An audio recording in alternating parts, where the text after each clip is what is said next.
안녕하세요, 여러분. 오늘 밤 우리는 한국 신화의 신비로운 이야기를 탐험하며 고대 신들의 숨겨진 전쟁에 대해 이야기할 거예요. 하늘과 땅, 그리고 그 사이에 존재하는 신들의 세계는 우리가 상상할 수 있는 것보다 훨씬 더 복잡하고 신비로 가득 차 있죠. 지금 이 순간에도 그들의 전투와 이야기는 우리 주변에 여전히 흐르고 있다는 사실, 믿기 힘드시죠? 하지만 그들은 존재했고 그들의 이야기는 우리가 알지 못하는 곳에서 계속해서 살아가고 있어요. 오늘 밤 여러분은 그 이야기에 조금 더 가까워질 거예요. 하지만 하나 확실히 말할 수 있는 건 오늘 밤 우리가 다룰 이야기들은 여러분이 상상하는 것보다 훨씬 더 충격적이고 때로는 어두울 수도 있다는 거예요. 그런 이야기 속으로 함께 걸어 들어갈 준비가 되셨나요? 따라서 편해지기 전에 잠깐 시간을 내어 이 비디오를 좋아요 누르고 구독해 주세요. 하지만 제 작업을 정말 즐기실 때만요. 여러분이 어디서 듣고 있는지, 그리고 지금 몇 시인지를 댓글로 남겨주세요. 여러분의 위치와 시간을 알게 되면 이 이야기가 여러분에게 더 가까워질 것 같아요. 이제 불을 어둡게 하고 어쩌면 부드러운 배경음을 위해 선풍기를 켜고 오늘 밤의 여행으로 함께 들어가 봅시다. 그렇게 천상의 존재들은 공허에서 태어났습니다. 고대 신들은 단순한 신이 아니었죠. 그들은 그 자체로 세계의 모든 것을 규정하고 우주를 창조하는 존재였어요. 그러나 그들의 기원은 결코 명확하지 않습니다. 한 신화에서는 하늘의 무한한 공간에서 처음으로 나타났다고 하죠. 그들의 출현은 모든 것을 가능하게 만들었지만 그 존재들이 무엇에 의해 태어났는지, 왜 태어났는지는 여전히 논란의 여지가 많습니다. 신들의 탄생을 두고 역사학자들은 여전히 논쟁을 벌입니다. 어떤 이들은 이 신들이 무언가 신성한 힘의 발현이라 믿고, 다른 이들은 그들이 우연히 발생한 존재들이라고 말하죠. 이 신들의 이야기 속에서 인간의 세상은 그들의 전쟁과 갈등의 결과물이었습니다. 그러니까 신들은 인간을 창조했지만 그 창조의 이유는 단순히 인류를 위한 사랑이 아니었어요. 인간은 신들의 전쟁의 결과, 그들의 분쟁의 부산물이었죠. 그 전쟁의 배경은 너무 오래된 이야기라 우리가 온전히 알기에는 너무 많은 시간이 흘렀습니다. 그렇지만 우리는 여전히 그 전쟁의 흔적을 현대 속에서 찾을 수 있죠. 어쨌든 그 전쟁은 신들이 세상의 지배권을 놓고 벌인 최초의 싸움이었습니다. 신들이 우주의 법칙을 설정하고 그들만의 세상을 만들기 전 그들은 서로 싸워야 했습니다. 여러분은 이 싸움이 단순히 힘 대 힘의 싸움이라고 생각할지도 모르지만 사실 그것은 신들의 본질과 직결된 싸움이었어요. 신들은 이 싸움에서 서로의 존재 이유를, 그들의 존재 가치와 의미를 증명해야 했습니다. 이 싸움은 단순히 하늘을 지배하는 것만을 위한 것이 아니었어요. 그것은 신들의 영원한 존재를 놓고 벌인 싸움이었죠. 그러나 그 싸움에서 중요한 것은 신들이 단순히 싸운 것만이 아니라 그들이 싸우며 창조한 세계가 결국 인간 세계로 이어졌다는 점이에요. 그리고 그 전쟁의 결과 우리가 지금 마주하고 있는 많은 신화와 전설이 만들어졌습니다. 신들의 전쟁 속에서 우리는 수많은 창조와 파괴를 경험했고 그것들이 지금 우리가 알게 된 이야기들의 기초가 되었죠. 기억 속에서 신들의 첫 번째 전쟁은 그들이 세상의 지배권을 놓고 벌인 치열한 싸움으로 시작되었습니다. 이 전쟁은 단순히 하늘을 차지하기 위한 싸움이 아니었어요. 신들 각자의 본성과 존재 이유를 증명하기 위한 싸움이었죠. 각 신들은 자신이 창조한 세상의 법칙을 지키고자 했고 그것을 다른 신들이 위협하는 것을 용납할 수 없었어요. 모든 것이 균형을 이루어야 했지만 신들은 서로 다른 의도와 목적을 가지고 있었기 때문에 그 균형은 쉽게 무너졌습니다. 하늘의 신들은 서로 다른 가치관을 가지고 있었어요. 어떤 신들은 질서와 규칙을 중시했으며 또 다른 신들은 자유와 창조를 중시했죠. 그 충돌은 점점 격화되었고 결국 신들은 하늘과 땅을 두고 전쟁을 벌이기 시작합니다. 이 전쟁이 가져온 결과는 그들의 세계에 지대한 영향을 미쳤어요. 신들의 싸움이 심화되면서 세계의 원초적인 질서가 깨졌고 이로 인해 많은 변화를 겪게 됩니다. 그 과정에서 신들은 신령한 존재들을 창조하기도 했고 때로는 파괴적인 존재도 만들어냈습니다. 전쟁 중 가장 큰 변화는 바로 하늘을 지배하던 하늘의 왕이었던 존재가 다른 신에게 패배하면서 발생한 사건입니다. 그 사건은 신들의 전쟁의 전환점을 의미했죠. 하지만 이 전쟁의 과정에서 가장 중요한 사실은 신들의 싸움이 단순히 신들 간의 갈등에 그치지 않았다는 점이에요. 그들은 세상의 질서를 바꾸기 위해 싸웠고 그것은 인간 세계와 깊은 관계가 있었기 때문입니다. 신들의 전쟁이 인간의 세계와 밀접하게 얽혀 있다는 사실은 많은 사람들에게 잊혀지지 않는 교훈을 남겼습니다. 그리고 이 전쟁 속에서 한 신이 인간의 모습을 한 신으로 변신하게 되는 전환점이 찾아옵니다. 인간 세계와 신의 세계가 교차하며 그 경계가 무너지는 순간이 온 거죠. 그 신은 인간들 속에서 벌어지는 갈등을 해결하기 위해 내려오게 되는데 그가 내려온 이유는 신들이 세운 법칙이 인간 사회에서도 그만큼 중요하고 그들이 직접 개입하지 않으면 세계가 망가질 수 있다는 믿음에서 출발했습니다. 결국 그 신은 인간들과 신들 사이에서 중요한 역할을 하게 되며 그를 중심으로 한 새로운 질서가 생기게 됩니다. 하지만 그 신의 등장만큼이나 중요한 사실은 신들의 전쟁이 지속적으로 인간의 세계에 영향을 미쳤다는 점이에요. 그 전쟁은 그 자체로 하나의 교훈을 주고 또한 그 전쟁이 끝난 후에도 그 여파는 인간 세계 속에서 살아남았습니다. 인간들은 신들의 싸움의 결과로 만들어진 이 새로운 질서를 따르며 살아가야 했죠. 그러나 그 질서 속에서도 여전히 갈등은 계속해서 발생했고 그것이 신들의 마지막 전쟁이 끝난 후에도 지속적으로 영향을 미쳤습니다. 역사가들은 여전히 이 전쟁이 과연 단지 신들의 싸움으로 끝났는지 아니면 그 싸움의 후유증이 오늘날 우리가 살아가는 세상에까지 영향을 미쳤는지에 대해 논의하고 있습니다. 일부 학자들은 신들의 전쟁이 인간 세계를 만든 원초적 충돌이라 보고 그것이 인간 사회의 본성과도 깊은 관련이 있다고 주장합니다.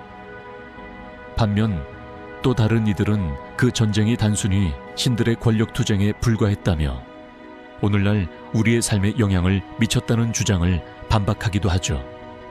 어쨌든 그 싸움의 결과는 우리가 살고 있는 세계와 끊을 수 없는 연관을 가지고 있다는 건 부인할 수 없는 사실입니다.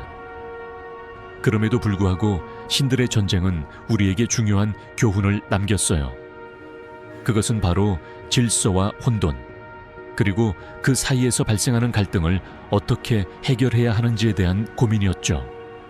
신들은 그 싸움에서 중요한 가치들을 발견했고 그들이 만든 법칙은 오랫동안 인간들 사이에서도 지켜졌습니다. 우리가 살아가는 세상은 그 전쟁의 후유증 속에서 형성된 질서 속에서 움직이고 있다는 사실을 알고 계시죠.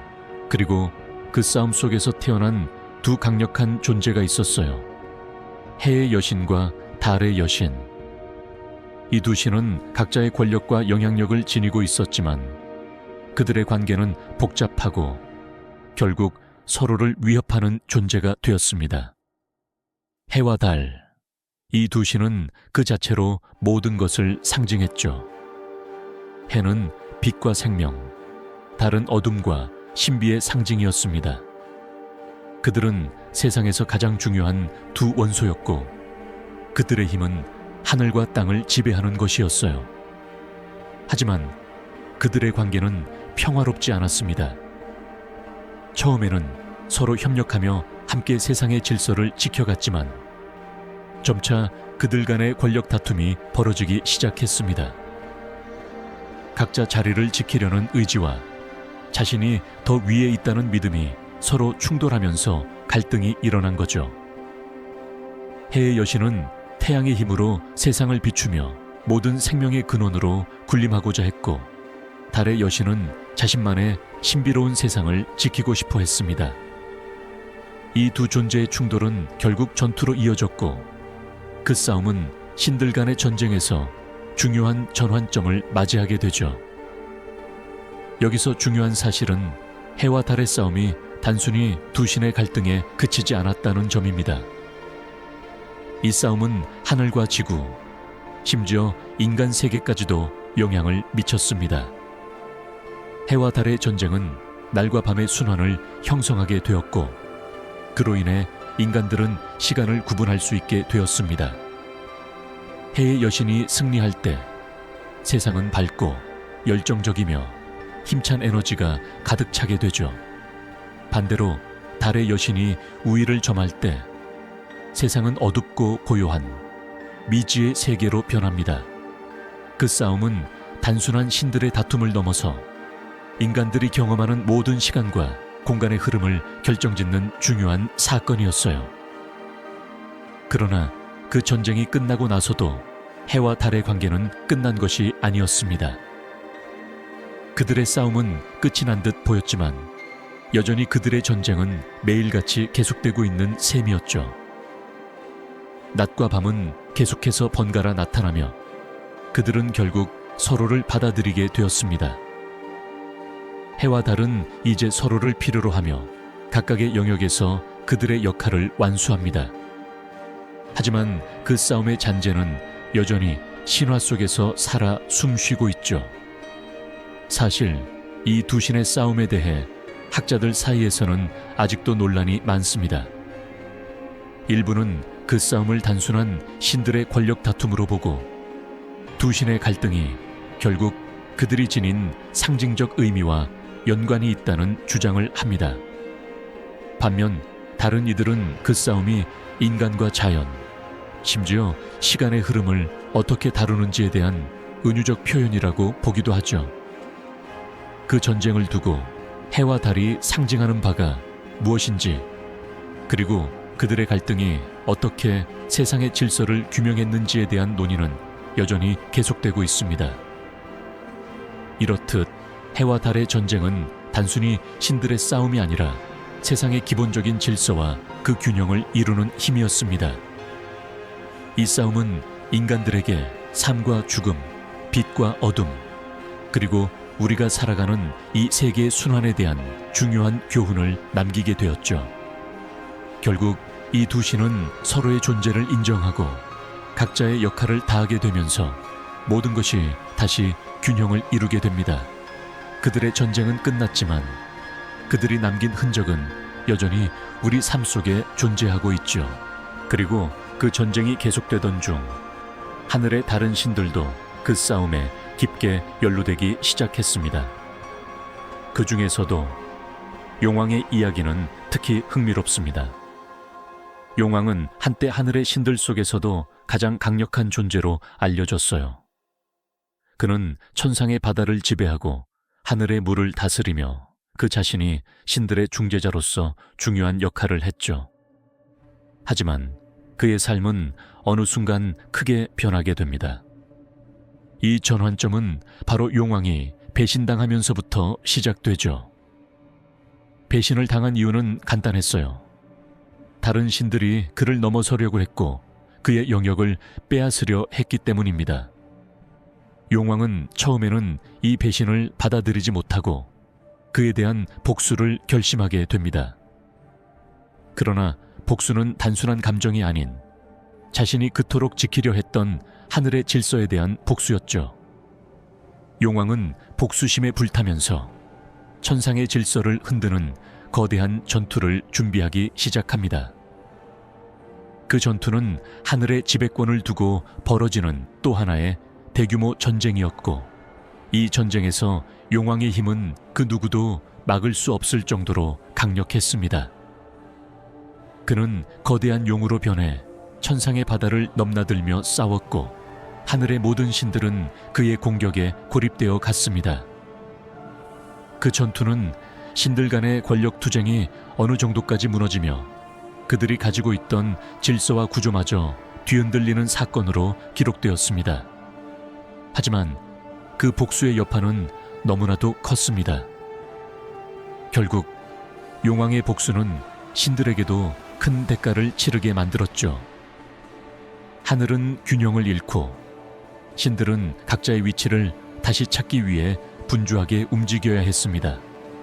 그러나 이 전투의 가장 큰 교훈은 복수가 얼마나 파괴적인 힘을 지닐 수 있는지를 보여준다는 점이에요.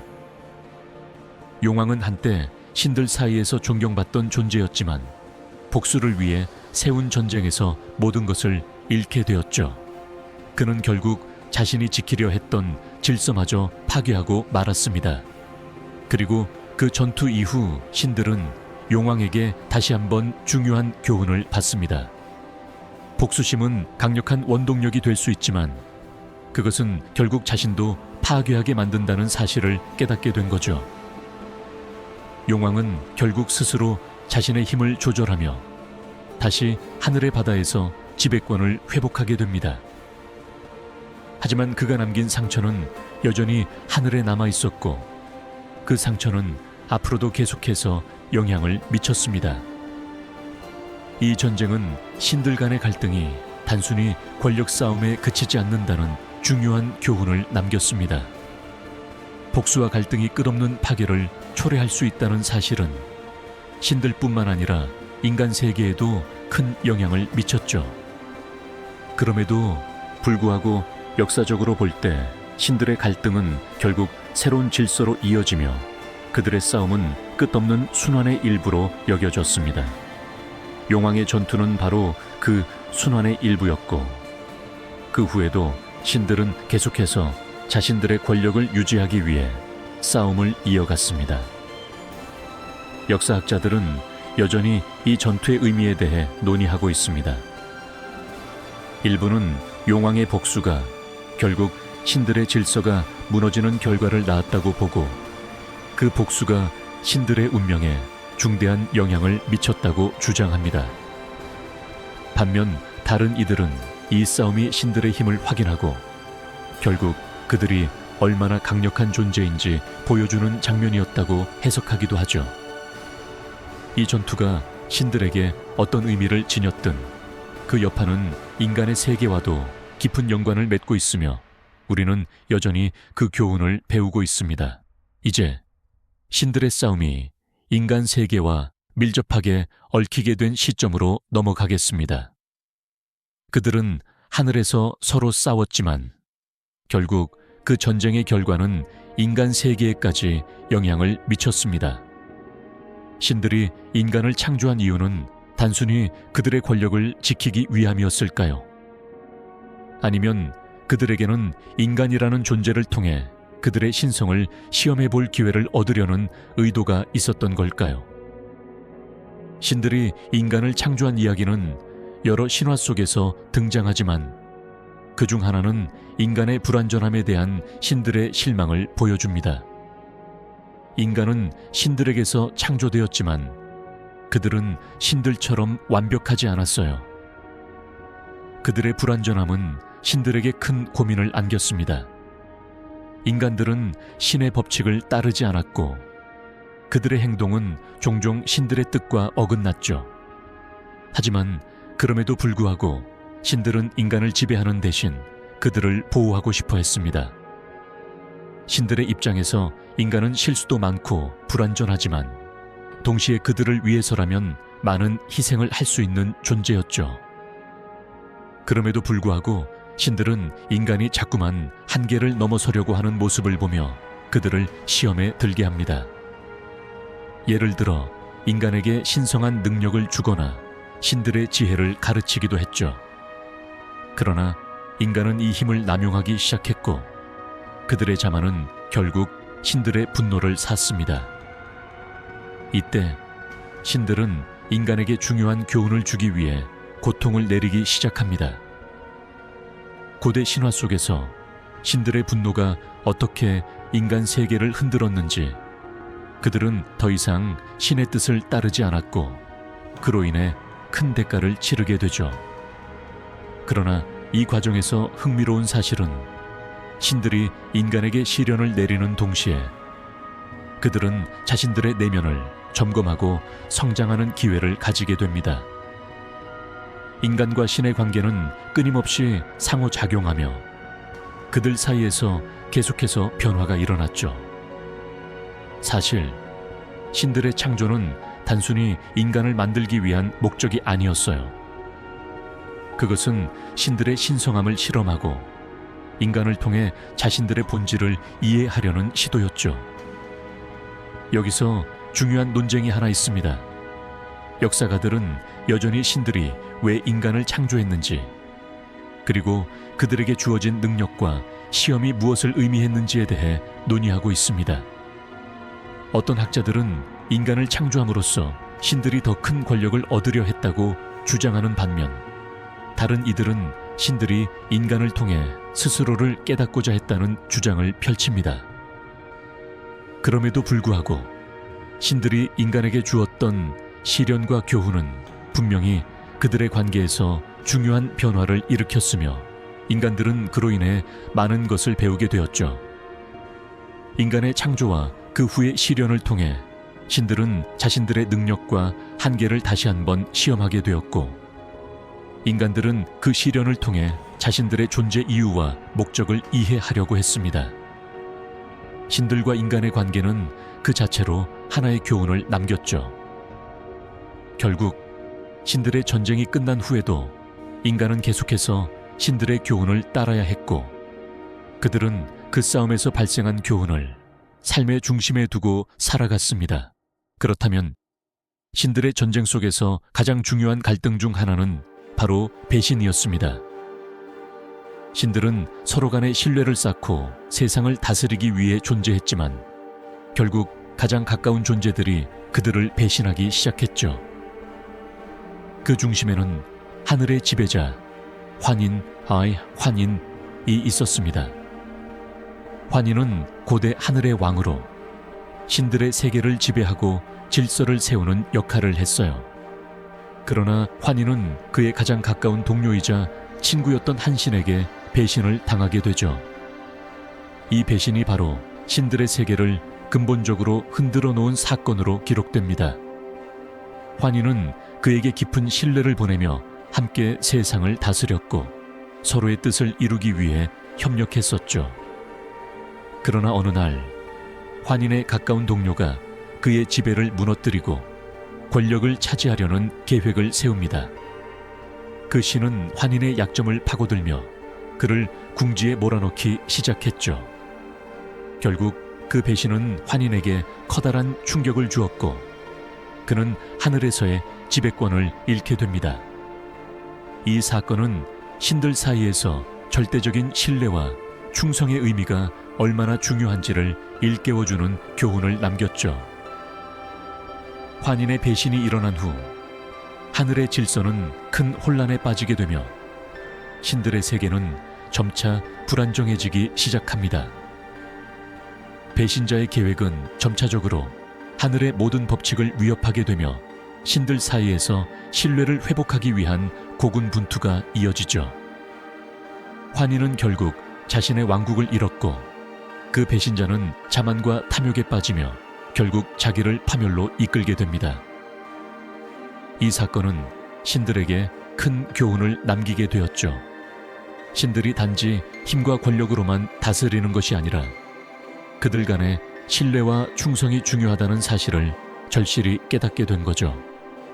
역사학자들은 여전히 환인의 배신 사건이 실제로 어떻게 일어났는지에 대해 여러 가지 해석을 내놓고 있습니다. 일부 학자들은 그 배신이 신들의 세계의 불가피한 부분이었다고 보고 신들 사이의 권력 투쟁이 결국 그를 배신으로 이끌었다고 주장합니다. 반면 다른 이들은 환인의 배신이 신들의 인간적인 약점에서 비롯된 비극적인 사건이라고 해석하기도 하죠. 어떤 해석이 맞든 이 배신 사건은 신들 간의 관계에 깊은 영향을 미쳤으며 그들의 세상이 어떻게 붕괴할 수 있는지를 보여주었습니다. 그럼에도 불구하고 이 사건은 또한 신들의 복잡한 감정선과 그들이 처한 현실을 반영하는 중요한 순간이기도 합니다. 신들이 인간과 같은 감정과 약점을 가지고 있다는 사실은 그들의 세계를 더욱 실감나게 만듭니다. 환인의 배신은 그 자체로 신들의 세계가 가진 불완전함을 드러낸 순간이었죠. 결국 신들의 전쟁은 그들의 복잡한 감정과 욕망, 그리고 그들이 만들어낸 질서 속에서 이루어졌다는 사실을 우리는 이 사건을 통해 알 수 있습니다. 배신과 권력 투쟁 속에서 신들은 그들 자신의 신뢰와 인간적인 면모를 다시 한번 돌아보게 되었죠. 그리고 그들이 만든 질서 속에서 배운 교훈은 결국 신들에게도 큰 영향을 미쳤으며 그 후의 사건들을 이끌어가는 중요한 요소가 되었답니다. 환인의 배신 사건이 신들 사이의 신뢰를 깨뜨린 후 하늘과 인간의 세계는 그 어느 때보다 불안정해졌습니다. 이때 가장 중요한 존재 중 하나인 여신이 하늘에서 추방되는 사건이 발생합니다. 이 여신은 하늘에서 매우 중요한 위치를 차지하고 있었지만 그녀의 과거와 행동이 하늘의 법을 위반했다는 이유로 신들의 판결을 받게 됩니다. 여신의 추방은 단순한 처벌 이상의 의미를 가졌어요. 그것은 신들의 질서가 완전히 무너질 수 있다는 경고였고 하늘의 왕국이 위태로워진 순간을 상징했습니다. 여신은 강력한 존재였고 그녀는 하늘의 신들 중에서도 중요한 역할을 맡고 있었죠. 그녀는 아름다움과 지혜를 지닌 존재로 신들의 세계에서 큰 영향력을 행사하던 인물 중 하나였어요. 그러나 그녀는 신들의 법과 질서를 넘어서려 했고 결국 그 대가는 너무나도 크다는 것을 알게 되죠. 여신이 범한 일은 신들의 규칙을 무시한 것이었고 신들의 법은 절대적인 것이었기에 그녀는 결국 추방당하게 됩니다. 이 사건은 신들 간의 권위와 질서가 얼마나 중요한지를 다시 한번 확인시켜 주었죠. 여신의 추방은 신들이 만든 질서가 단순히 지배력을 강화하려는 목적만이 아니라 세상과 균형을 맞추기 위한 필수적인 제약이었다는 것을 보여줍니다. 하지만 여신의 추방은 그만큼 큰 고통을 수반했어요. 그녀는 자신이 하늘에서 어떤 존재였는지, 그리고 왜 그런 결과를 맞이해야 했는지에 대해 깊은 후회를 하며 그 슬픔은 하늘의 모든 존재에게 영향을 미쳤습니다. 그리고 이 사건이 신들에겐 큰 영향을 미쳤지만 인간들 역시 그 여신의 이야기를 통해 중요한 교훈을 얻었죠. 신들이 서로의 질서를 위반하면 그들의 세계가 붕괴되듯이 인간 사회도 마찬가지로 질서를 잃으면 큰 혼란에 빠질 수 있다는 교훈을 얻은 것이죠. 인간들은 여신의 추방을 두고 신들에게서 배운 교훈을 삶에 적용하려고 했습니다. 그들은 신들이 만든 질서를 존중하며 그로 인해 얻어진 교훈을 통해 인간 세계의 질서를 다지게 되었죠. 그럼에도 불구하고 여신의 추방이 신들에게 남긴 교훈은 여전히 논란의 여지가 많습니다. 역사학자들은 이 사건이 신들의 권위와 질서를 세우려는 노력이었는지 아니면 단지 신들이 자아를 보호하기 위해 엄격한 처벌을 내린 것인지에 대해 여전히 논의하고 있습니다. 일부 학자들은 여신의 추방이 신들의 강력한 통치를 확립하기 위한 필수적인 사건이었다고 주장하며 그 과정에서 신들의 세계가 더욱 단단해졌다고 봅니다.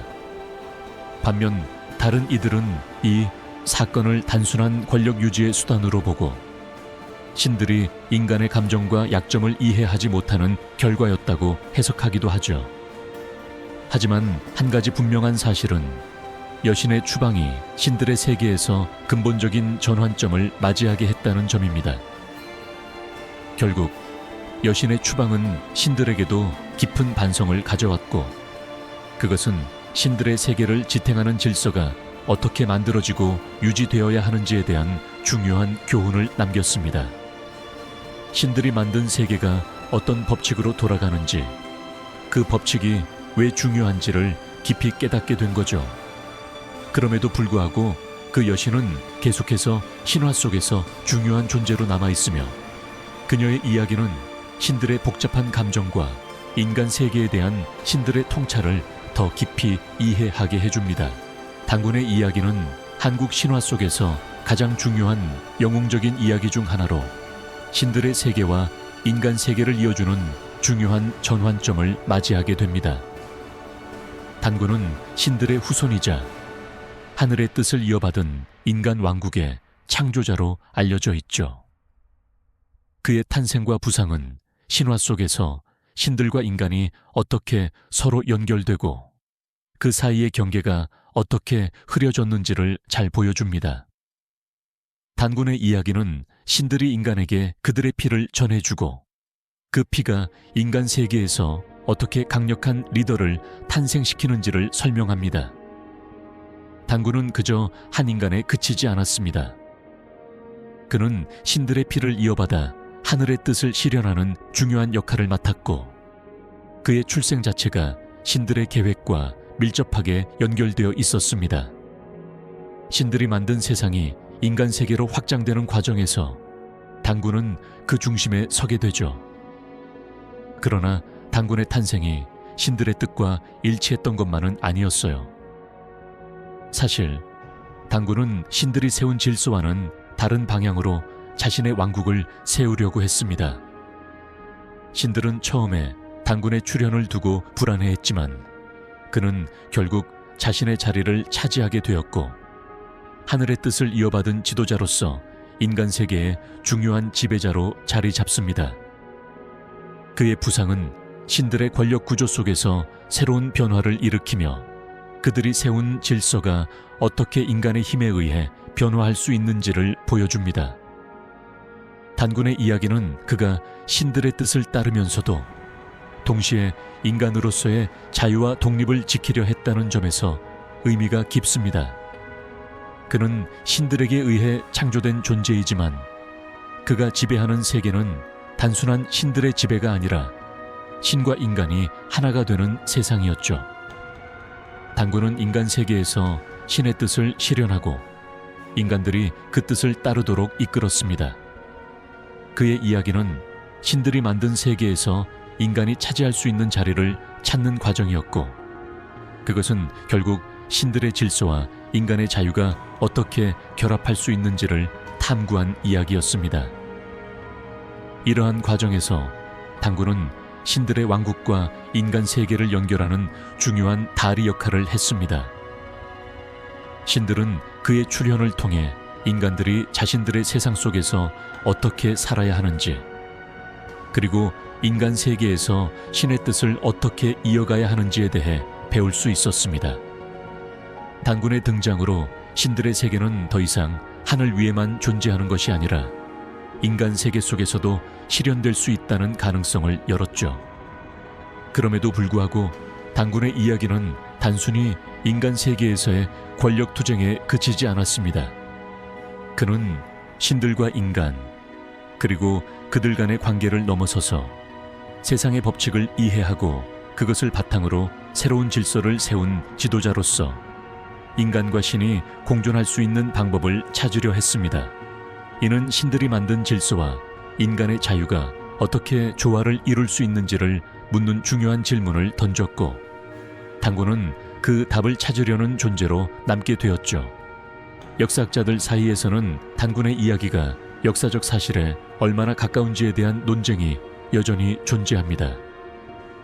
어떤 학자들은 그의 존재가 단순히 신화적인 창작에 불과하다고 주장하고, 다른 이들은 그가 실제로 존재했던 역사적 인물일 가능성도 있다고 봅니다. 그럼에도 불구하고 단군의 이야기는 한국의 민족적인 아이콘으로, 그리고 신들과 인간 사이의 관계를 탐구하는 중요한 이야기로 남아 있습니다. 당군이 하늘의 뜻을 이어받아 인간 세계에서 권력을 쥐게 되면서 신들과 인간의 경계는 점점 흐려지기 시작했습니다. 그러나 그 뒤에는 항상 숨겨진 존재들이 있었습니다. 바로 구미호입니다. 구미호는 전통적인 한국 신화에서 매우 중요한 위치를 차지하는 존재로 그 자체로 신비롭고 신화적인 특성을 지닌 존재입니다. 구미호는 대개 인간처럼 보이지만 그 본질은 절대로 인간이 아니며 신들이 만들고 버린 괴물일 수도 있습니다. 구미호는 단순히 괴물적인 존재로 묘사되는 것이 아니라 신비로운 능력을 지닌 존재로 등장합니다. 구미호는 인간의 모습을 하고 때로는 매혹적인 여인으로 변신하여 인간들을 유혹하고 그들의 영혼을 먹는다고 전해집니다. 그럼에도 불구하고 구미호는 단순히 악한 존재로만 묘사되지는 않아요. 사실 구미호는 신들과 인간의 세계 사이에서 깊은 갈등을 겪고 있는 존재로 때로는 인간 세계에 끼치는 영향도 복잡합니다. 신들의 세계에서 구미호는 본래 신들에게 소속된 존재였을 수도 있지만 어떤 이유로 신들의 질서에 반하게 되어 인간 세계로 내몰리게 된 것으로 묘사됩니다. 그 과정에서 구미호는 자신이 소속될 자리를 찾기 위해 인간들과의 접촉을 시도하게 되죠. 구미호는 신들의 질서와 그들의 도덕적 기준에 어긋나는 존재이기에 그들은 신들의 싸움 속에서 더욱 어두운 길로 빠지게 됩니다. 구미호의 존재는 신들의 세계에서 벗어나 인간 세계로 들어가면서 신들의 법과 질서를 벗어나 자유를 추구하려는 상징적 의미를 지닌다고 할 수 있습니다. 하지만 구미호는 단순히 신들에게 도전하는 존재로서의 의미를 넘어서 더 깊은 내면적인 갈등을 지닌 인물로도 그려집니다. 구미호는 자신의 존재 이유를 끊임없이 질문하며 자신이 가진 능력의 목적을 탐구합니다. 구미호가 인간 세계에서 신비한 전투를 벌일 때 그것은 단순히 힘의 싸움이 아니라 존재의 의미를 찾기 위한 고통스러운 여정이기도 했죠. 역사가들은 구미호를 신들의 세계에서 추방된 신적 존재로 해석하기도 하고 때로는 인간과 신의 경계를 허물려는 신화적 존재로 보고 있습니다. 구미호의 이야기는 단지 인간을 위협하는 괴물에 대한 이야기만이 아니라 신들의 질서 속에서 벗어나고자 하는 존재의 갈망을 그린 이야기이기도 해요. 구미호가 인간들과의 관계 속에서 점차 복잡한 감정선과 내적 갈등을 가지게 되면서 그 자체로 하나의 신화적 상징을 형성하게 됩니다. 구미호의 이야기에는 인간 사회에서 발생하는 도덕적 갈등과 신들의 법을 따르지 않으려는 자유의 상징적인 면모가 담겨 있습니다. 구미호는 신들이 만든 질서를 거부하면서 결국 신들의 권위에 도전하고 이를 통해 자신만의 독립적인 세상을 구축하려는 의도를 보입니다. 이 갈등 속에서 구미호는 점차 신화 속에서 인간들의 욕망과 두려움을 나타내는 강력한 상징적 존재로 자리 잡게 됩니다. 역사학자들 중 일부는 구미호를 단순히 신들의 복수심에 의해 만들어진 악한 존재로 보지만 다른 이들은 구미호가 신들의 질서 속에서 소외된 존재로 자신의 존재 의미를 찾기 위한 처절한 싸움을 벌인 인물로 해석합니다. 구미호의 이야기는 그 자체로 신화 속에서 신과 인간 그리고 그 사이의 경계가 어떻게 흐려지는지를 보여주는 중요한 상징적 이야기로 여겨집니다. 구미호의 이야기가 신들의 세계에 끼친 영향은 단지 신비한 전투나 마법적인 사건에 그치지 않았습니다. 그녀는 신들의 권력과 인간 세계의 혼란을 연결하는 중요한 역할을 했고 그 결과 신들의 전쟁은 단순한 영역 싸움 이상으로 존재의 의미와 목적을 찾아가는 깊은 여정이 되었습니다. 그러나 이제 신들의 진정한 싸움은 단지 영역의 지배를 넘어 하늘의 왕좌를 둘러싼 마지막 전투로 치닫습니다. 이 전투는 그동안 신들의 세상에서 벌어졌던 모든 갈등을 집약한 전투였죠. 하늘의 왕좌를 둘러싼 전투는 단순히 신들 간의 권력 싸움에 그치지 않았습니다. 이 전투는 신들이 세운 질서가 어떻게 인간의 세계에도 깊은 영향을 미칠 수 있는지를 보여주는 중요한 순간이었죠. 신들의 싸움은 점점 더 치열해졌고 각 신들은 자신만의 방식으로 승리를 쟁취하려 했습니다. 그 과정에서 신들은 신의 세계에서 만들어진 법칙과 인간의 법칙이 어떻게 충돌할 수 있는지를 이해하게 되죠. 그 충돌이 바로 신들이 결국 마주하게 될 마지막 전투의 서막이었습니다. 그 전투에서 중요한 점은 승자와 패자가 단지 하늘의 왕좌를 차지하는 것 이상의 의미를 지닌다는 점입니다. 이 전투는 신들이 만든 세계와 인간 세계의 관계를 정의하는 싸움이었고, 그것은 단지 신들의 권력을 위한 싸움이 아니라 두 세계를 어떻게 조화롭게 만들 것인가에 대한 문제였습니다. 신들은 이제 단순히 지배하려는 존재가 아니었어요. 그들은 자신들이 만든 세계의 균형을 맞추고 그 균형이 어떻게 인간에게 영향을 미치는지를 고민하기 시작했죠. 전투는 길고 힘든 싸움이었어요. 신들의 세계는 더 이상 이전처럼 질서정연하지 않았습니다. 신들은 각자의 방식으로 싸웠고 그 싸움은 점점 더 심화되었습니다.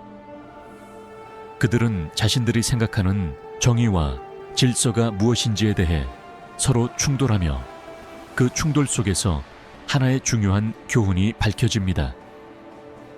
신들이 만든 질서와 인간이 만들어갈 질서는 서로 다를 수 있지만 결국 두 세계는 불가분의 관계에 있다는 점이었습니다. 결국 하늘의 왕좌를 차지한 신은 단순히 힘의 승자가 아니라 신들과 인간, 그리고 그 사이의 세계를 모두 아우를 수 있는 존재가 되어야 했습니다. 이 전투에서 승리한 신은 신들의 세계를 복원할 수 있었지만 동시에 인간 세계와의 조화를 이루어야 했죠. 이 마지막 전투는 단지 하나의 싸움이 아니라 신들의 존재 이유를 재정의하는 전환점을 나타냅니다. 신들은 결국 자신들의 권력만을 고수하는 것이 아니라 인간 세계와의 상호작용 속에서 새로운 질서를 찾아야 했습니다. 이 전투 후 신들의 세계는 다시 한번 균형을 이루게 되었지만 그 균형은 더 이상 과거의 질서와는 달랐습니다. 신들은 인간 세계와 밀접하게 연결되었고 그들의 싸움과 갈등은 이제 단순한 신들의 문제로 끝나지 않았습니다. 신들의 전쟁은 인간 세계의 미래를 결정짓는 중요한 사건이 되었고 그 여파는 수세기 동안 인간 세계에서 이어지게 되었습니다. 이 마지막 전투에 대해 역사학자들은 여전히 논의하고 있습니다. 일부 학자들은 이 전투가 신들의 권력 구조를 완전히 재편성하는 사건이었다고 주장합니다. 또 다른 학자들은 이 싸움이 신들의 존재 이유와 인간 세계와의 관계를 재정립하는 중요한 사건이었다고 해석하죠. 어쨌든 이 전투는 신들의 세계가 단지 무한한 권력을 지향하는 것이 아니라 인간 세계와의 상호작용 속에서 그 존재의 의미를 찾으려 했다는 중요한 교훈을 남겼습니다. 신들의 전쟁이 마침내 끝을 맺고 새로운 질서가 하늘과 지구에 확립되었지만 여전히 중요한 질문이 남아 있었습니다. 그것은 바로 신들의 숨겨진 세계였습니다. 신들이 그토록 오랜 시간 동안 싸우고 갈등했던 이유는 무엇이었을까요? 그들이 만들어낸 세계가 왜 그렇게 혼란스러웠고 그 후에도 여전히 그들만의 비밀스러운 전투를 벌여야 했던 이유는 무엇일까요? 여기서 중요한 점은 신들의 세계가 단순히 우리가 알고 있는 하늘의 왕국만을 의미하는 것이 아니라 신들만의 은밀한 영역이 존재한다는 사실입니다. 이 숨겨진 세계는 신들의 본질이 드러나는 곳이었고 그곳에서 신들은 그들이 세운 질서가 어긋나는 것에 대해 깊이 고민하고 있었습니다. 이 세계는 신들의 본능과 감정, 그들이 지닌 가장 인간적인 부분이 드러나는 곳이기도 했죠.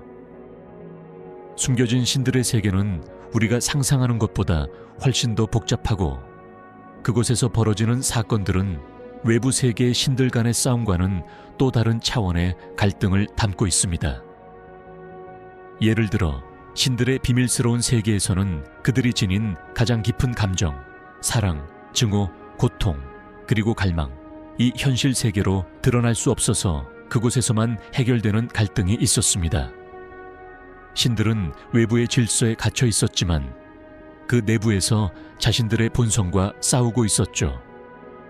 이 숨겨진 세계에서 신들은 여러 세력과 싸우며 각자 다른 방법으로 그들이 만든 법칙에 저항하는 존재들과 맞서 싸워야 했습니다. 이 비밀스러운 전투는 신들이 실제로 하늘에서 벌인 전투와는 다른 차원의 싸움이었어요. 그들은 자신들의 내면적 갈등을 해결하려고 했고, 그 갈등은 신들의 세계를 보다 완전한 형태로 만들기 위해 필요했던 과정이었습니다. 신들의 세계 속에서 벌어진 이 숨겨진 전쟁은 인간이 알지 못하는 곳에서 지속적으로 일어나고 있었습니다. 신들은 세상에 대한 새로운 통찰을 얻기 위해 계속해서 자신들의 존재를 시험하고, 그로 인해 발생한 고통과 갈등은 그들의 세계 속에서만 해결될 수 있는 문제들이었습니다. 하지만 이 모든 것은 결국 인간 세계에까지 영향을 미치게 되었죠. 신들의 내면에서 벌어진 싸움은 인간 세계의 문화, 가치, 그리고 사회적 질서에 영향을 주었고, 그 결과 인간들은 자신들의 존재와 세상에 대한 깊은 질문을 던지게 되었습니다.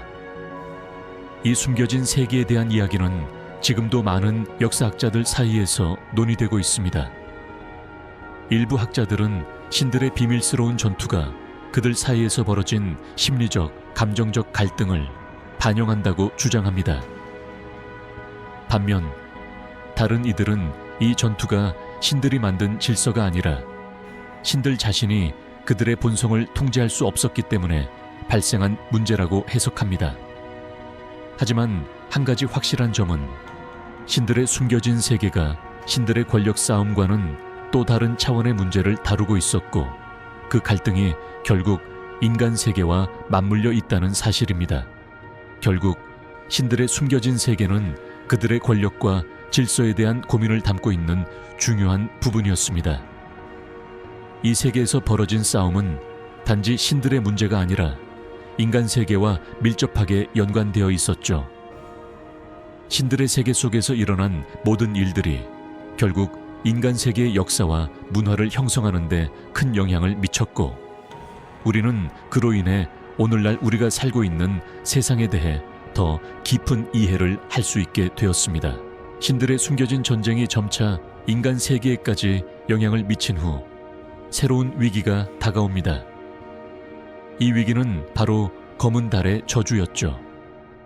검은 달은 단순히 하늘에 떠 있는 천체가 아니라 신들의 세계에서 가장 강력한 존재들이 두려워하는 불길하고 불안정한 힘을 지닌 상징이었습니다. 검은 달은 하늘의 질서를 흔들 수 있는 강력한 힘을 가진 존재로, 그 힘이 깨어날 때마다 세상의 균형은 불안정해지고 신들의 세계는 격변을 맞이한다고 전해집니다.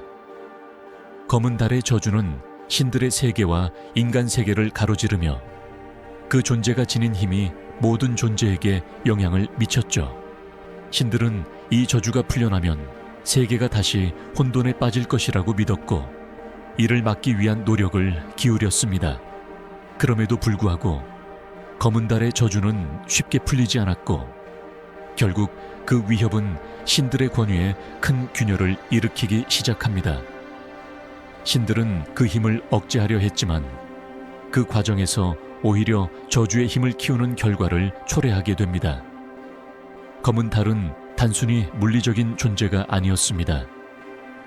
그것은 신들의 세계가 겪고 있는 내면적인 갈등과 혼돈을 상징하는 존재였어요.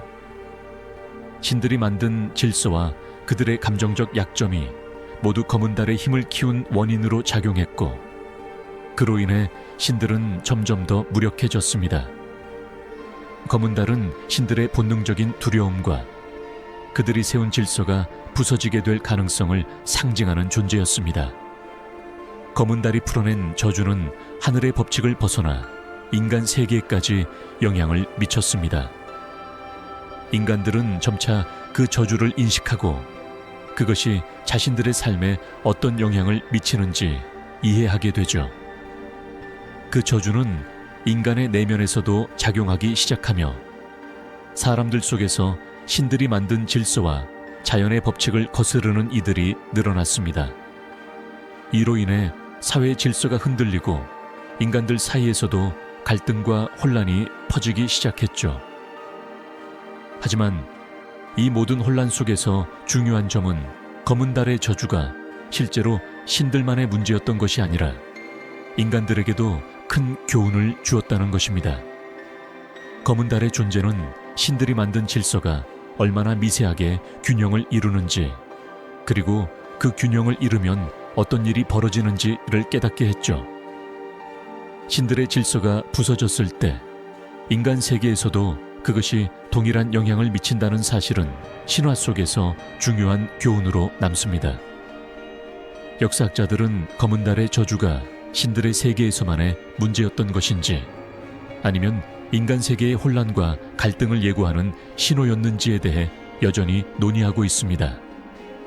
어떤 학자들은 검은 달이 단지 신들의 실패를 상징하는 존재라고 주장하며, 그 저주가 인간들에게 남긴 교훈은 결국 신들의 권위가 언제나 지속될 수 없다는 메시지를 전달한다고 봅니다. 반면 다른 이들은 검은 달의 저주가 신과 인간 세계 간의 경계를 넘나드는 강력한 상징으로 인간들이 신들의 세계와 어떻게 연결되는지에 대한 중요한 암시를 제공한다고 해석합니다. 어쨌든 검은 달의 저주가 인간과 신들에게 남긴 교훈은 명확합니다. 질서와 균형을 지키는 것이 얼마나 중요한지, 그리고 그 균형이 무너졌을 때 어떤 파괴적인 결과를 초래하는지에 대한 경고였죠. 신들과 인간은 그 후에도 이 저주의 존재를 기억하며 자신들이 만들어낸 질서를 지키기 위한 노력을 계속해야 했습니다. 하지만 그 저주가 풀린 이후 신들과 인간의 세계는 다시 한번 깊은 반성과 함께 새로운 시작을 맞이하게 되었습니다. 검은 달의 저주가 풀리면서 신들의 세계와 인간 세계 모두 큰 변화를 겪었습니다. 그러나 그 변화는 단순히 위기와 재건의 과정을 넘어서 신들의 존재와 인간들의 삶에 깊은 의미를 부여하는 사건으로 다가왔습니다. 이때 신들 중 한 존재가 인간의 세계로 내려옵니다. 이 신은 신들과 인간 사이의 경계를 넘나드는 특별한 존재로 신이 아닌 인간의 모습으로 세상에 등장하게 되죠. 그는 신의 세계에서 일어나는 갈등과 혼란을 이해하고 인간들의 삶 속에서 새로운 질서를 찾고자 했습니다. 이 신은 하늘에서 내려와 인간의 모습으로 살아가기 시작하면서 인간들의 문제를 해결하려고 했습니다. 그의 존재는 신들과 인간, 두 세계 사이에 중요한 다리 역할을 하게 되죠. 그는 인간으로서의 삶을 경험하며 신들의 뜻을 실현하기 위해 노력했지만 동시에 인간으로서의 자유와 고통을 온전히 이해하려고 했습니다. 이 신은 결국 신들의 질서를 넘어 인간 세계의 고통과 갈등 속에서 새로운 방향을 찾으려 했죠. 그가 내려온 목적은 단순히 신들의 뜻을 이루기 위한 것이 아니었습니다. 그는 신들의 세계에서 인간들의 삶을 어떻게 변화시킬 수 있을지, 신들의 법과 질서를 인간 사회에 어떻게 접목시킬 수 있을지를 고민하며 지구에 왔습니다. 그 신은 인간들에게 신의 존재와 법을 이해시키려 했지만 동시에 인간들의 자율성과 자유를 존중하려는 노력을 기울였죠. 그 과정에서 그는 자신이 속한 신의 세계와 인간 세계 사이에서 끊임없이 갈등하며 자신의 존재와 사명에 대해 깊은 고민을 하게 됩니다. 이 신의 존재는 많은 이들에게 중요한 메시지를 전달했어요. 그는 신의 뜻을 인간 세계에서 구현하려 했지만 그 과정에서 인간들이 지닌 본성과 감정을 깊이 이해하려 했습니다. 신의 세계에서 인간의 고통을 직접 경험하고 그 고통을 덜어줄 방법을 찾기 위해 노력하는 과정은 그 신에게도 큰 성찰의 기회를 주었습니다. 신이 인간의 모습을 취하는 이 과정에서 신과 인간 사이의 경계가 점차 희미해졌고 신들은 더 이상 단순히 하늘에만 존재하는 것이 아니라 인간 세계 속에서도 그 존재를 찾고자 했습니다. 이 신이 인간 세계에서 경험한 고통과 갈등은 신들에게도 새로운 깨달음을 가져왔습니다. 신들이 직접 인간의 삶을 살면서 그들은 인간의 자유와 고통, 그리고 선택의 중요성을 이해하게 되었죠. 이 신의 존재는 단순히 신들이 지닌 법과 질서를 인간에게 강요하는 것이 아니라 인간 세계에서의 갈등과 혼란을 이해하고 그 속에서 새로운 질서를 찾아가는 과정으로 남았습니다. 이 신의 여정은 또한 신들이 만든 질서와 인간의 자유가 어떻게 결합할 수 있는지에 대한 중요한 교훈을 주었습니다. 인간의 세계는 그 자체로 신들의 질서가 아니라 그들 스스로가 만들어가야 할 새로운 질서였고 신들은 그 질서를 통해 인간들에게 진정한 자유와 선택의 중요성을 가르쳤습니다. 인간과 신의 경계를 넘나드는 이 신의 이야기는 그 후에도 많은 이들에게 중요한 교훈을 남겼고 신들과 인간의 관계가 더욱 밀접해짐을 상징하는 사건이 되었습니다. 역사학자들은 여전히 이 신이 인간 세계에 내려온 이유와 그가 인간 사회에 미친 영향을 두고 논의하고 있습니다. 어떤 학자들은 그가 신의 뜻을 인간 사회에 전달하려 했던 메시지였다고 주장하며 그가 인간들의 삶을 이해하고 그들을 돕기 위한 노력이었음을 강조합니다. 반면 다른 학자들은 이 신의 여정을 인간과 신의 관계를 새롭게 정립하려는 시도로 보기도 합니다. 어떤 해석이 맞든 이 신의 이야기는 신과 인간이 어떻게 서로 영향을 주고받으며 함께 발전해 나갈 수 있는지를 보여주는 중요한 예시로 남았습니다. 이 신의 여정이 끝나고 인간 세계는 이전과는 다른 모습을 갖추게 됩니다. 신들이 인간 세계에 직접 개입하고 그들의 질서를 실현하려는 시도가 이루어졌지만 신과 인간 사이의 경계는 점차 흐려졌습니다. 인간들은 이제 신들의 뜻을 단순히 따르는 존재가 아니라 신들의 세계와 그들의 가르침을 받아들이며 스스로의 선택을 중시하는 존재로 변화하게 되었죠. 신들이 세운 질서 속에서 인간들은 자신만의 길을 찾아가야 했고 그 과정에서 신들의 가르침은 여전히 중요한 영향을 미쳤습니다. 그러나 인간 세계에서 변화는 결코 순탄하지 않았습니다. 신들의 개입이 가져온 혼란과 갈등은 여전히 인간 사회에서 큰 영향을 미쳤죠. 신들의 뜻을 따르려는 노력과 인간의 자유를 존중하려는 요구가 충돌하며 인간들 사이에서는 끊임없는 갈등이 발생했습니다. 신들의 존재가 인간 사회에 깊이 뿌리내리기 시작했지만 그 과정에서 인간들의 자율성과 자유는 어떻게 지켜져야 할지에 대한 질문이 떠오릅니다. 인간들은 이제 신들의 법을 따르는 것뿐만 아니라 그 법 속에서 자신들의 길을 찾고자 했고 그로 인해 인간 사회는 점점 더 복잡하고 역동적인 세계로 변화하게 되죠. 신들의 세계와 인간 세계의 경계가 흐려진 순간 신들의 존재는 더 이상 단순한 신비로운 힘이 아니라 인간들의 삶과 밀접하게 연결된 현실이 되었습니다. 신들은 더 이상 하늘에서만 존재하는 것이 아니라 인간들 속에서 그들의 본질과 목적을 실현하려 했습니다. 그 과정에서 신들은 인간들의 고통을 이해하고 그들을 돕기 위한 새로운 방법을 찾고자 했죠. 하지만 그들의 존재가 인간 세계에 끼친 영향은 단지 그들의 법을 따르도록 강요하는 것이 아니라 인간들이 자신의 길을 선택하도록 하는 과정에서 나온 교훈이었음을 깨닫게 됩니다. 이 새로운 질서 속에서 신들은 더 이상 단순히 자신들의 권력을 지키려는 존재가 아니었습니다. 그들은 이제 인간들과 함께 새로운 세상을 만들어 가야 했고, 인간들이 자신들의 선택을 통해 신들의 뜻을 구현할 수 있는 방법을 찾도록 이끌었습니다. 신들의 세계와 인간 세계는 이제 함께 공존하는 관계가 되었고, 그 관계 속에서 신들은 인간들에게 더 이상 일방적인 명령을 내리는 존재가 아닌 서로의 존재를 이해하고 존중하는 존재가 되었습니다. 이 모든 과정에서 중요한 교훈은 신들과 인간 사이의 경계가 계속해서 변하고 있다는 사실입니다. 인간들은 신들에게서 직접적인 개입을 받으며 자신들의 삶을 이끌어 가야 했지만, 그 과정에서 신들과의 관계는 점점 더 밀접해졌습니다. 신들은 이제 단순히 인간 세계를 관장하는 존재가 아니라 인간들의 삶 속에서 의미를 찾고 그들과 함께 세상을 변화시키려는 존재가 되었죠. 이 변화를 두고 역사학자들은 여전히 많은 논의를 이어가고 있습니다.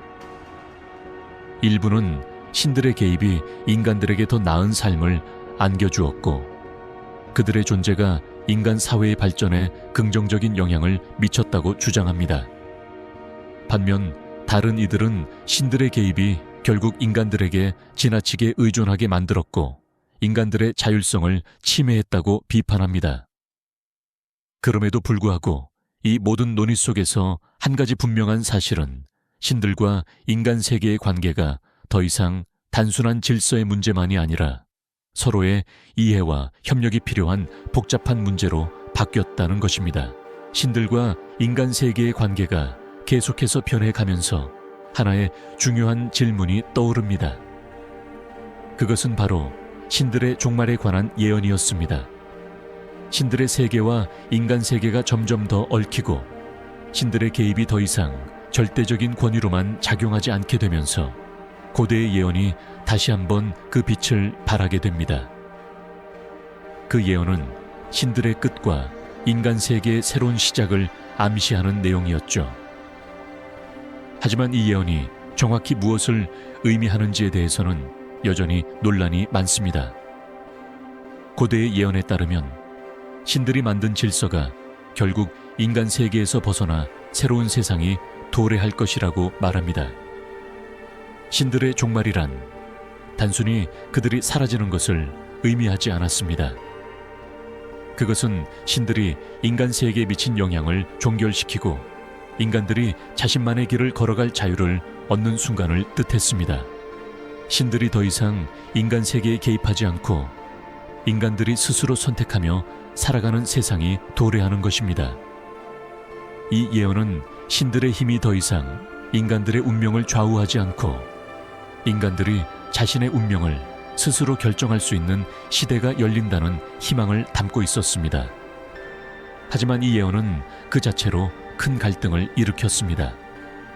신들은 자신의 존재 이유를 계속해서 의문에 붙이게 되었고 인간들은 그들의 종말이 진정으로 필요한 것인지 아니면 신들의 존재가 계속해서 인간 사회에 영향을 미쳐야 하는지에 대한 질문을 던지게 되었습니다. 신들의 종말이란 결국 인간들이 신들의 법을 넘어설 수 있는 능력을 갖추게 되는 순간이었기 때문에 일부 신들은 이를 받아들일 준비가 되어 있지 않았습니다. 그들은 인간들이 더 이상 신들의 법을 따르지 않고 자유롭게 살아가는 것이 두려웠죠. 이 예언이 점차 실현될 무렵 신들의 세계는 혼란에 빠지게 됩니다. 일부 신들은 그들의 종말을 맞이할 준비를 하면서 인간들에게 마지막으로 중요한 교훈을 주려고 했고 일부는 여전히 자신들의 권위를 고수하려 했습니다. 이때 신들의 마지막 전투가 일어나며 신들이 인간들의 삶에 미친 영향을 마무리 짓는 중요한 시점에 이르게 됩니다. 이 전투는 단순히 신들의 존재에 관한 문제가 아니라 인간들의 자율성과 자유를 얼마나 존중할 것인가에 대한 질문이었죠. 그 전투가 끝나고 신들의 세계는 서서히 그들의 질서와 법을 내려놓게 되었습니다. 신들은 인간들에게 더 이상 강제적인 규율을 강요하지 않게 되었고, 인간들은 자신들의 길을 스스로 선택할 수 있는 자유를 얻게 되었습니다. 신들의 종말은 인간들에게 중요한 전환점을 의미했으며, 그것은 인간들이 이제 스스로의 선택에 따라 세상을 이끌어갈 때가 왔다는 신호였죠. 결국 이 예언은 신들의 존재와 인간의 자율성이 어떻게 결합할 수 있는지를 알려주는 중요한 메시지를 담고 있었습니다. 신들의 종말은 신과 인간 사이의 관계가 자연스럽게 변해가며 결국 인간들이 스스로의 길을 찾는 과정의 시작을 알리는 사건이었죠. 신들은 더 이상 인간들에게 강요하는 존재가 아니었고, 인간들은 자신만의 세계를 만들어 나가기 시작했습니다. 그 과정에서 신들의 전쟁과 갈등은 사라졌고, 인간들은 더 이상 신들의 법을 따르는 존재가 아니라 신들의 뜻을 이해하고 그를 바탕으로 자신들의 삶을 선택하는 존재로 변화하게 되었습니다. 이 모든 이야기는 결국 하나의 중요한 교훈을 남깁니다. 그것은 바로 신들이 만든 질서가 반드시 영원할 수 없으며, 인간은 자신만의 길을 찾아 나갈 수 있다는 점이었습니다. 신들의 존재가 끝났을 때 인간은 그들의 의도에 따라 움직이는 존재가 아니라 스스로 선택하는 자유로운 존재로서 세상의 변화를 이끌어 나갔습니다. 이렇게 신들의 숨겨진 전쟁과 그들의 종말을 맞이한 후 인간 세계는 새로운 시대를 맞이하게 되었고, 그 시대는 인간들이 자신만의 길을 걸어가는 시대였습니다. 신들은 이제 단지 과거의 존재로, 인간들의 역사 속에 살아 숨쉬는 상징적 존재로 남게 되었습니다. 신들의 전쟁은 결국 인간들에게 주어진 교훈을 바탕으로 신과 인간이 어떻게 함께 혹은 별개로 존재할 수 있는지를 탐구한 중요한 과정이었습니다.